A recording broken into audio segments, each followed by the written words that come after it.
Okay, good evening, folks. It is 9 o'clock on the 25th of March 2010. Just gonna try running through things a bit earlier tonight to see if I can get YouTube working and get it up on the forum for anyone who wants to read it. Look at it overnight. Yeah, I'll start on this Aussie dollar. Yesterday I was saying to try and sell a failure at this 91.18 level. And I mean, you can see that it's failed there, but there wasn't really any great sort of chances to get in. We did make a 30-minute setup later on in the day there, and initially I would have been looking to take this 5-minute setup had we touched there. So we already tested and moved below, and then came above, and you can see there was three signals there. So I mean, I guess you could have taken the last one, but again, you could have had two losing signals there. So personally, anyway, I didn't bother getting involved.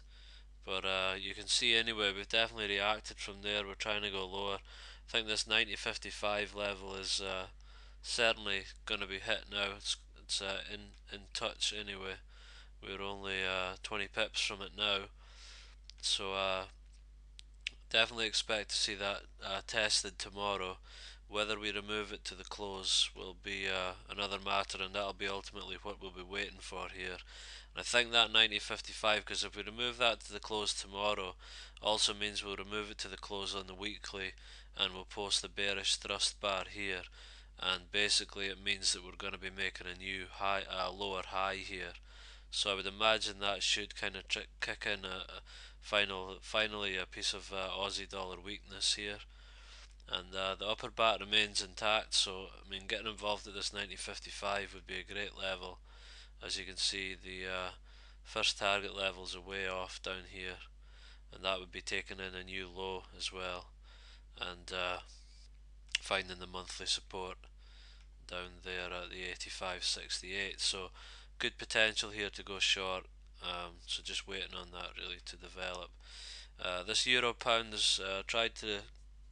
It's made a new low again today, and it's given a good reaction here. Although the close isn't, really good for the bulls, but it's certainly showing signs of trying to base here anyway. So again, we'll just wait and see what we can remove here to the close at any point, and then once it starts to look a bit more positive, then we can look to try and maybe get involved in some kind of way, whether that be a thrust level or through taking demarc counts. And so euro yen, you can see a lot of these yen pairs we'll see have tried to go higher today and come off a little. I mean, the first part of their cross, the euro dollar has, and the pound dollar in the pound yen case, has been weak today against the dollar. And then the dollar yen was strong, but it's fallen off slightly from the highs. So nothing doing here anyway. I'll just skip through this because I have no reason to get involved yet. So as you can see, euro US dollars had another bad day, and we're going to complete a buy setup on Tuesday. So what I'm looking for is making it down to this monthly support, which we're basically at already. So we'll see if we can maybe have a quick bounce from there, and then maybe remove that to the close next month. But we have until Wednesday to do that, so we could still make a bounce. But as I say, we have to stay below this candle by Tuesday to complete the buy setup. This is the fifth candle here if I take away the Sunday bars, so we have to stay below there. But it's looking fairly bearish anyway. I mean, at this point, looking at these closes on the euro dollar and also the pound dollar, I mean, it may be worth tomorrow, anytime in the Asian session tomorrow, just selling any kind of strength that comes on here. I think that could be worth doing. I mean, look at the close here on the pound dollar. I'll just quickly look through this as well. We tried to go short today. As I said, this triple thrust level, as you know, I was waiting for this level to be removed to the close. It was removed to the close, and I knew that the retest would be too much for the bulls to get back above, and it did prove to be the case. But we got stopped out again by about 5 pips. It was very frustrating. We took the 15-minute setup. Okay, the thrust bar wasn't great. It wasn't didn't give us a very wide stop, but I've seen setups like this work, many times in the past. But unfortunately, we were just stopped out, and then the market obviously did go lower after that. So just a bit unlucky there. Um, Obviously, we can see that the level was right anyway. So I mean, if I try to take any positives from it, that's what I would take. But yeah, the closes in the pound dollar and the euro dollar are going to look pretty bad. So it could be an idea to sell any kind of upticks tomorrow, any kind of strength. So I might try and keep an eye on that and see if we can maybe try and do something there.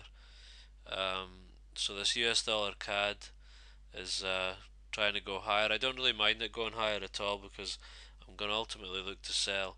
We're right on that 242 level, which is the important weekly level. You can see we're right on that at the moment. So again, just kind of waiting to see what happens here. And so this dollar yen has broken the upper bat support resistance.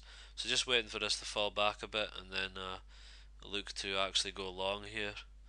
That's the play now. I mean, the bat's been broken, so that's the play. So we'll just have to wait. It's looking fairly positive on the weekly and the monthly. By Wednesday, if we stay above that 92.14 on the weekly, by Sunday night, if we stay above the 91.18, 88, it's looking fairly positive. But so nothing really too much going on tomorrow. But as I say, I might keep an eye on this pound dollar and euro dollar to sell any kind of strength that comes on tomorrow because this is quite a bearish looking close. So any kind of strength up tomorrow, I would imagine would be pounded. So I think it might be worth taking in like a small 5 minute setup, anything like that. But we'll keep an eye on that and monitor it as the day goes on. So yeah, so that's it. Any questions, anything, just give me a shout on Skype or you can ask me on the forum. Okay, cheers, guys.